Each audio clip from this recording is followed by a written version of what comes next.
Welcome back to Anatomiqa.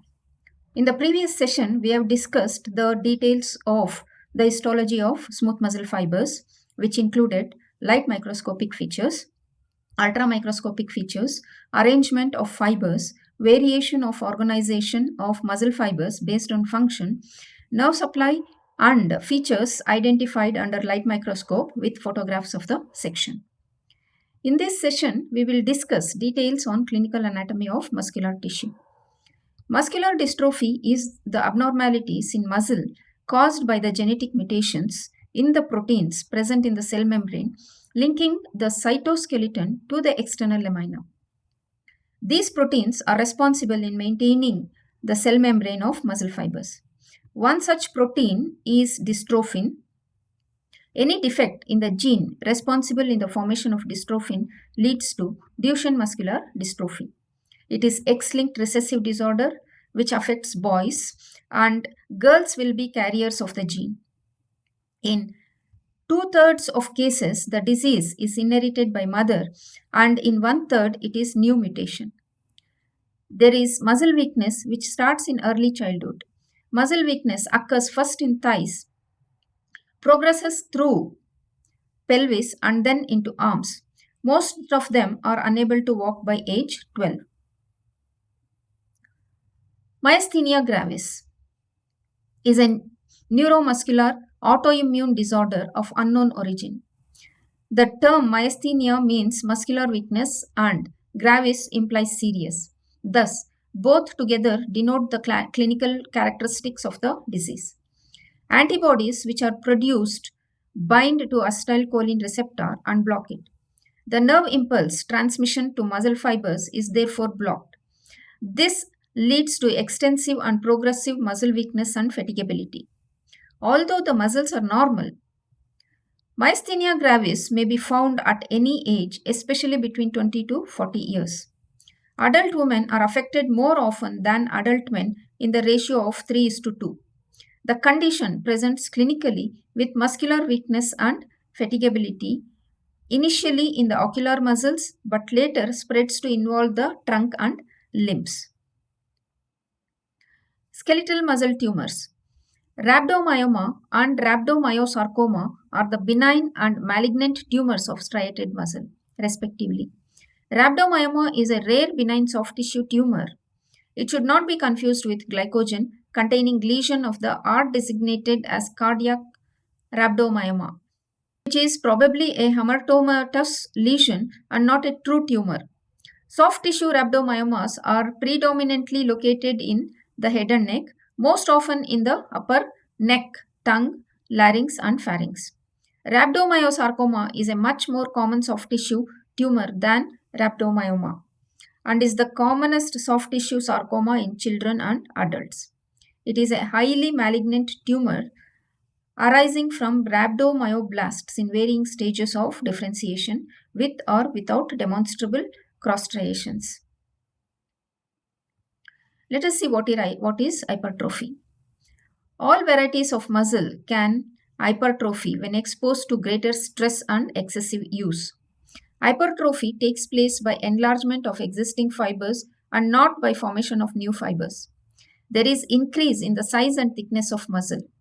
Skeletal muscle hypertrophies with exercise, which is normal. Cardiac muscle hypertrophies if the load on a chamber of the heart is increased for any reason, and example is the hypertrophy of muscle in the wall of the left ventricle in hypertension, which is abnormal. Hypertrophy of smooth muscle is seen most typically in the uterus, where myocytes may increase from length of about 15 to 20 micrometers at the beginning of pregnancy to as much as 500 micrometers towards the end of pregnancy. This is normal. The activity of muscle receptors or muscle spindles is essential for the maintenance of muscle tone and muscle mass. The sensitivity and activity of muscle spindles increase with exercise. Consequently, there is muscular hypertrophy in the stimulated muscle fibers and become more powerful in response to exercise. As fibers increase in size, the number of myofibrils and sarcomeres increase within the muscle fiber. Along with it, other elements such as blood vessels, connective tissue, and mitochondria also increase. Hyperplasia is increase in number of smooth muscle fibers. It always occurs in uterus during pregnancy. So, in uterus, during pregnancy, there is both hypertrophy and hyperplasia in the process of increase of the size of uterus.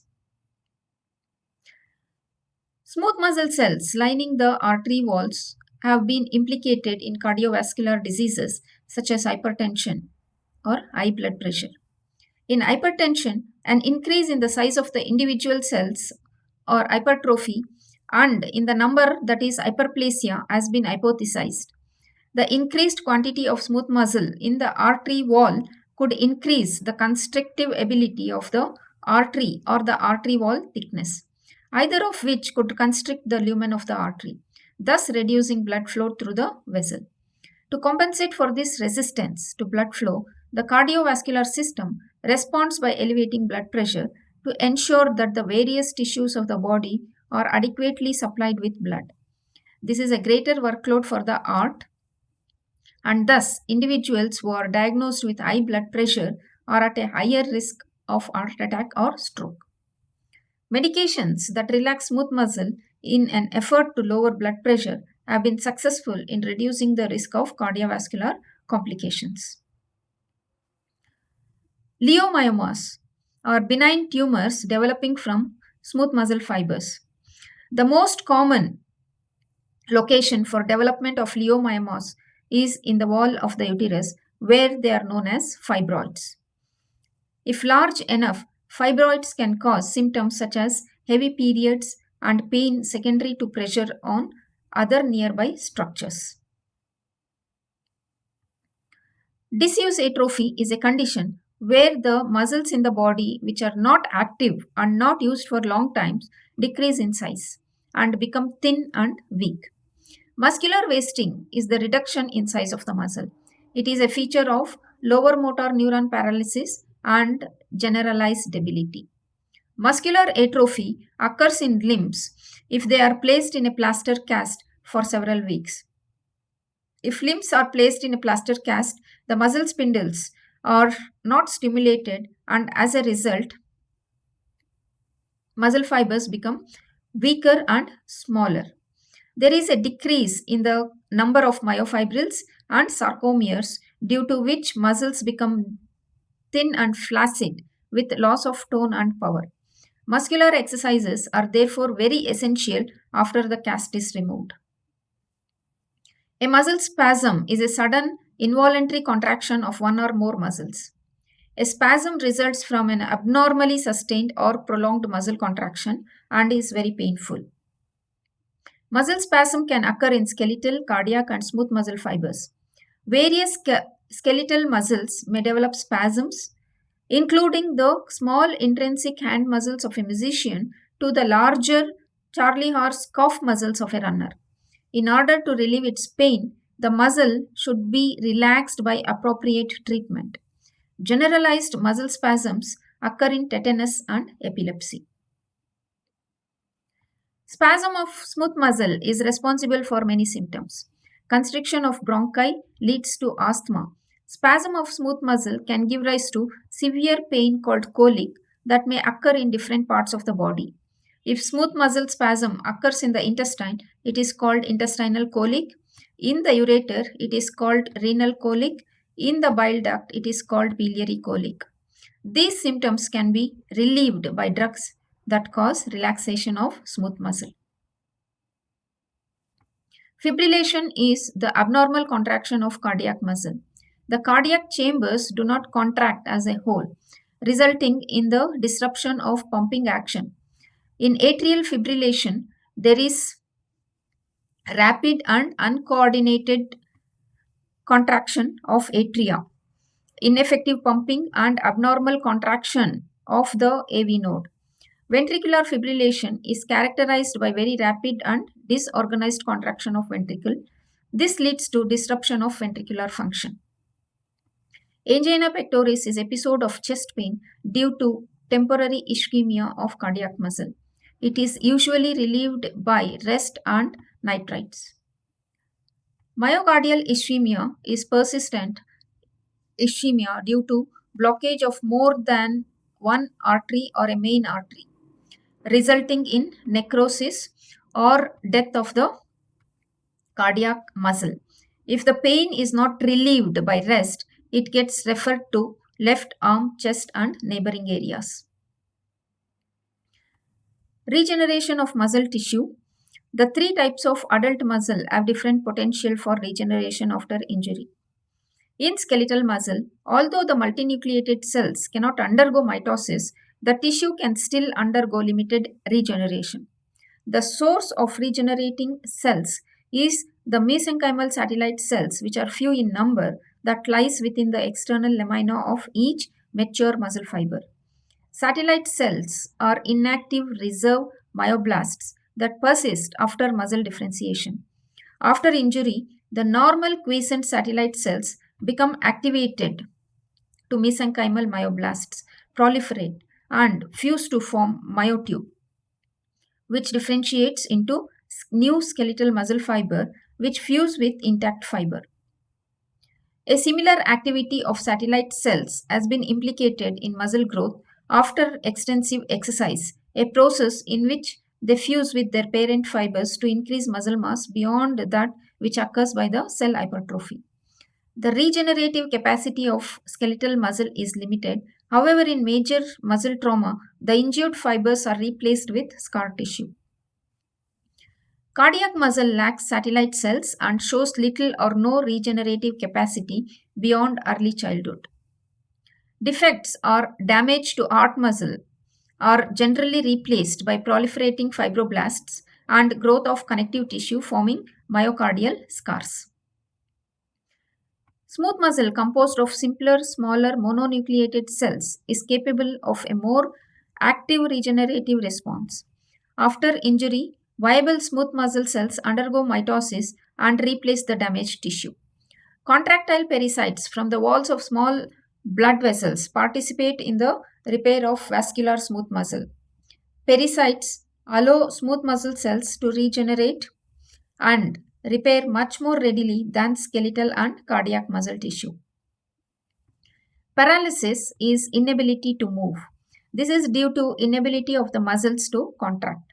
The cause can be one of the following: nerve injury, spinal cord injury, brain injury, defective transmission of nerve impulses at the neuromuscular junctions, inherent disease of muscles called myopathy. Nerve injury can be damaged to the motor neural pathways, maybe upper or lower motor neuron. Damage to the upper motor neuron causes spastic paralysis with exaggerated tendon jerks. Damage to the lower motor neuron causes flaccid paralysis with loss of tendon jerks. Paralysis can be complete or partial loss of muscle function and can occur on one side or both sides of the body. Motor re-education is the process of training the transplanted muscle. Sometimes muscle transplantation is employed in man to overcome a paralysis. In extensor paralysis of the wrist, flexor tendons are attached to the dorsum of the hand to replace the paralyzed one. By proper muscle re-education, the person is able to produce extension of the wrist with the transposed muscles, sometimes with admirable accuracy. Polymyositis is a disease of muscle characterized by inflammation of the muscle fibers. It starts when white blood cells spontaneously invade the muscle. Muscles close to the trunk or torso are mostly affected by polymyositis that results in severe weakness. Polymyositis associated with skin rash is referred to as dermamyositis. Rigor mortis is the development of stiff muscles several hours after the death and is similar to physiological contracture. ATP production stops shortly after death. Because of low ATP levels, active transport of calcium ions into the sarcoplasmic reticulum stops and calcium ions leak from the sarcoplasmic reticulum into the sarcoplasm. This is due to the breakdown of the membrane of sarcoplasmic reticulum after cell death. As calcium levels increase in the sarcoplasm, Cross bridges are formed between the actin and myosin. However, to release these cross bridges and make the muscle relax, ATP is required. However, since too little ATP is available to bind to myosin molecules, the muscle cannot relax and remain stiff until tissue degeneration occurs. Drugs administered by intramuscular injections are absorbed faster than with the subcutaneous injections. The intramuscular route provides faster drug absorption than the subcutaneous route because of higher vascularity of the muscle. The muscle is less sensitive to irritating and viscous drugs. In normal healthy patients, up to 3 ml of drug can be injected into a large muscle, while a thin patient can tolerate only 2 ml of medication. The sites commonly used for intramuscular injections are middle third of the anterolateral aspect of the thigh into vastus lateralis muscle, upper and outer quadrant of the gluteal region into the gluteus medius muscle, and of the deltoid region into the deltoid muscle. To avoid the risk of inadvertently injecting the drug directly into the blood vessels, aspiration should be done before administering the drug. After making sure that there is no blood return on aspiration, the drug should be administered. With this, we have completed the clinical anatomy of muscular tissue, wherein we discussed Duchenne muscular dystrophy, myasthenia gravis, hypertrophy and atrophy in various situations, regeneration of muscle, paralysis, rigor mortis, motor re-education, and intramuscular injections. In the next session, we will summarize the complete muscular tissue right from gross features to histology to clinical anatomy.